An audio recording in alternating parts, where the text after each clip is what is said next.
One of my favorite things to do is sit down and study Torah. That might sound like a typical thing for a rabbi to say.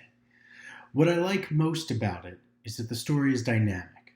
Every year I read a line that never quite stuck with me until this time. Whether you view the Torah as the divine word of God, or perhaps see it differently, both people would, I might argue should, view the stories in the Torah not only as grade A material, but as teaching or instruction, which is what the word Torah means. Not only because we are Jews, the people of this particular book, not only because we are Jews who accepted the yoke of heaven as is told in the Torah, but because we are the Jewish people, the people who keep stories alive. We tell our stories over and over again.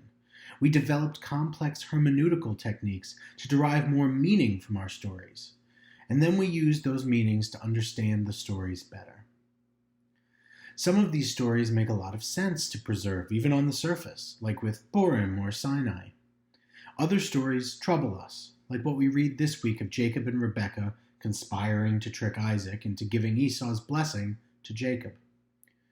We want our matriarchs and patriarchs to be perfect exemplars of our values.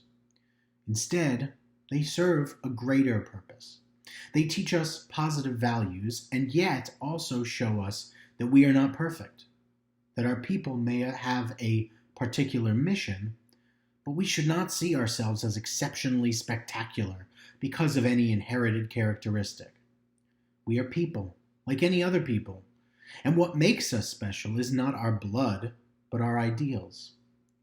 When we can live up to our highest ideals, as laid out in the Torah, only then can we be a nation of priests, a goy kadosh, a holy nation, or an or lagoyim, a light unto the nations. Let us read the stories of our ancestors as the teaching it is meant to be, and apply those lessons to our own lives, so that we can be even more moral than generations before us. Shabbat Shalom.